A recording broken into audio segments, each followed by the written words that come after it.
connectivité, etc. La solution, c'est ce que dit Daniel, elle est vraiment de se regrouper sur les points faibles pour progresser. Donc c'est ce qu'on essaye de faire avec la mêlée depuis quelques années. C'est-à-dire qu'il faut à la fois que les entreprises entre elles échangent, se connaissent et puissent vraiment toucher le secteur local, donc tout ça de l'intérieur, et puis ensuite rayonnent vers l'extérieur. Donc le regroupement des entreprises, ce qu'on essaie de faire au maximum associé au soutien des collectivités, ça va pouvoir marcher. C'est-à-dire qu'on a besoin des idées et de la force de toutes les boîtes. Et là, je voulais revenir aussi à ce que disait... on parlait de l'innovation régionale. Alors l'innovation régionale, bien sûr, il y en a. Il y a Mélosis, il y en a un paquet. Mais l'innovation régionale, elle ne va pas très loin, parce qu'au bout d'un moment, soit on a le cas des innovations qui n'arrivent pas à se développer, il y en a pas mal, soit on arrive au cas où l'innovation se développe, et au bout d'un moment, elle est vendue. Alors elle est vendue à qui on peut, à qui on veut, donc très bien pour les mecs qui ont créé les trucs. Et que devient l'innovation derrière? En général, elle s'en va. Donc si elle s'en va, au bout d'un moment, alors il y a des cas où elle va rester, puis il y a des cas, mais aussi c'est IBM qui rachète, donc l'innovation n'est plus ici, donc notre valeur, on l'a perdue. On a innové quand même. On a innové, mais pour les autres. Tout à fait, mais il faut pas... Il en reste quand même quelque chose, non? Non, mais c'est là... Anywhere qui se fait racheter par Webcom, qui va se faire racheter par les Canadiens, ça...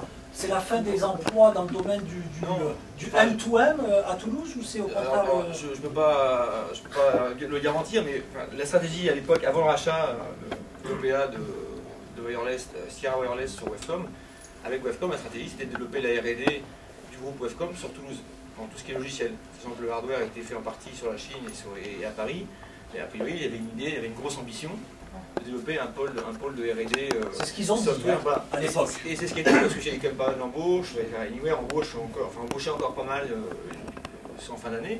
Moi il y a eu des emplois créés, et sur de la valeur ajoutée, parce qu'aujourd'hui c'est pas que du service, Anywhere embauche en moyenne quelques personnes, 5-6 personnes par mois, il y a une trentaine de sous-traitants, donc quelque part ça génère, c'est pas Airbus c'est clair, ça n'est pas dans le même ratio, et le fait de faire venir des entreprises comme une technologie comme ça, de par le rachat, ça ramène des technologies sur Toulouse, ce qui je pense, est peut-être assez vertueux. Après, c'est vrai qu'il faut se mettre à la place d'un entrepreneur, on vous offre votre 10 et en France et 100 aux US, vous faites quoi? Là, il faut être pragmatique au moment de la vente d'une entreprise, de la valoriser là où on vous l'achète le mieux.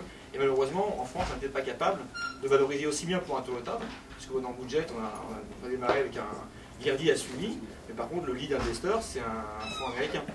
Et donc, quand on a un fonds américain dans une boîte, il y a des grandes chances qu'on vende aux US. Alors, on a un peu mais on a digressé.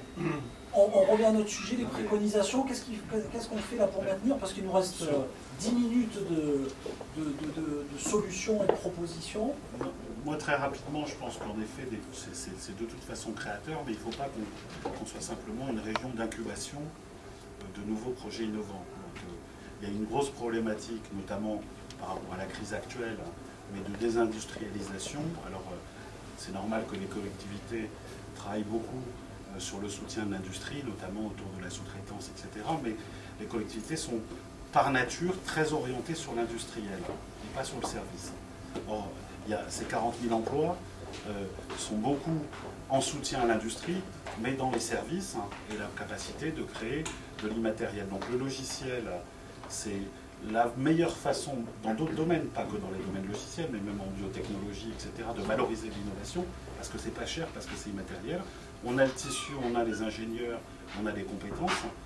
Essayons de développer ces marchés-là avec de l'ambition, et pour ça, il faut que les collectivités comprennent que les emplois pour dans 10 ans, 20 ans, je vais donner un exemple. On a un pôle de compétitivité mondiale, aéronautique, espace, système embarqué. Ben moi, j'essaye à chaque fois d'expliquer que les systèmes embarqués, c'est pas que Alstom, c'est pas que dans les bagnoles, c'est aussi la domotique, c'est aussi le logiciel embarqué, c'est aussi... Et donc, il faut réussir à s'ouvrir pour développer cette filière. Mettre en visibilité, et mettre des débouchés, des marchés pour faire en fait en sorte que la petite entreprise devienne moyenne, que la moyenne devienne plus grande, c'est ça? Et transformer une part de ces 40 000 emplois, pas simplement en société de services, vous êtes devenu des mais en société qui fabrique des produits et qui va les vendre dans le monde entier et qui génère, dans ces cas-là, beaucoup de revenus, etc. Pas simplement pour avoir de la R&D, mais pour avoir tout un développement local. Et ça, c'est très dur, et je pense que ça va demander l'action de beaucoup de personnes, et ce qu'on fait en tout cas à la mairie dans ce sens-là. Alors d'habitude, sur une conférence sur l'innovation, on entend toujours parler effectivement que de techno, de produits, d'innovation, de recherche, développement. Là, on entend beaucoup parler d'économie, ce qui est manifestement une spécificité, alors je ne sais pas si c'est une spécificité régionale, mais en tout cas une spécificité de notre table ronde de ce soir. Pour en revenir peut-être à des sujets plus profonds, Jacques, aidez-nous à revenir sur les basiques en fait de ce type de sujet lié à l'innovation, sur la recherche, le développement. Qu'est-ce qu'on fait pour entretenir ce côté ce cercle vertueux lié à l'innovation, à la recherche, au développement? Et je crois que le paradoxe à Toulouse, c'est qu'il y a peut-être beaucoup d'innovation, mais dans de trop petites entreprises, hein, ça a été dit. Il y a sûrement beaucoup d'innovation, et on peut appeler dans ce sens-là, on peut revenir à votre propos là, dans vos questions, c'est-à-dire oui, ça pourrait être la Californie, parce on est premier dans un certain nombre de domaines, hein, mais... C'était ma conclusion, hein, mais c'est pas grave. On n'a pas réussi, et je crois que la mêlée a beaucoup travaillé là-dessus, on n'a pas réussi à faire travailler les petites et les grosses entreprises, ou les moyennes entreprises ensemble.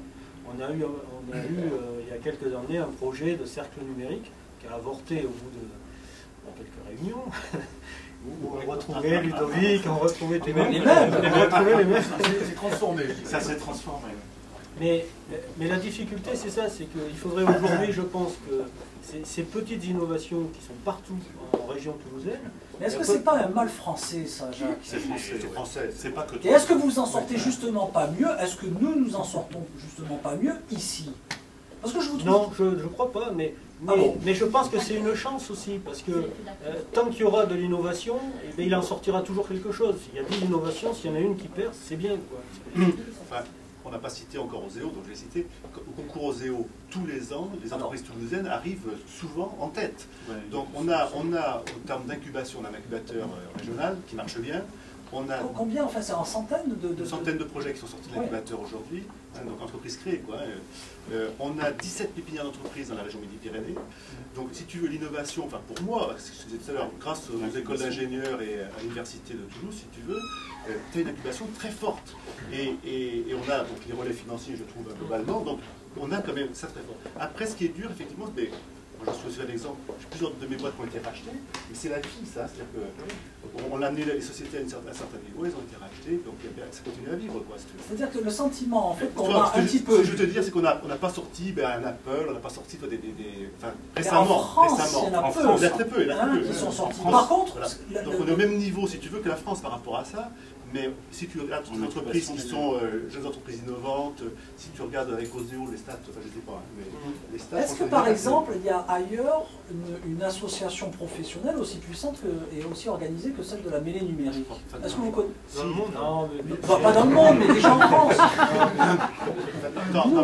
Qui fait à peu près le même travail, c'est Lyon Infocité par exemple, qui fait à peu près le même travail et qui est très bien organisé, très structuré. Ils font un boulot formidable. Plus récente, qui est très challengée en ce moment pour des questions politico-financières très compliquées, etc. On ne sait même pas si ça va exister demain. La mêlée numérique, ça existe depuis combien d'années? Ça a 8 ans, mais... non, alors on n'est pas si puissant, hein, mais... bon, bah alors... C'est son humilité. Non, mais c'est quand même assez dynamique, et ça, c'est parce qu'on est surtout porté par des entreprises... Non, mais vous représentez le Syntec au niveau local? Non. Mais Alexandre, si tu veux, tu as quand même des pôles de compétitivité dans les nouvelles technologies qui nous touchent, logiciels qui existent à Paris, bon, ça. Là, il y a des moyens. Le problème de la mêlée, c'est que les idées des hommes sont bons, hein, on va le dire comme ça, tu es trop modeste. Excellent. Ils sont excellents, et qui manquent de moyens. On n'a pas les mêmes moyens, voilà, on n'a pas les mêmes moyens. Donc, mais ça, c'est quoi? Donc ça dépend de quoi? Ça dépend de la collectivité. Donc ça va... Des collectivités. Des collectivités.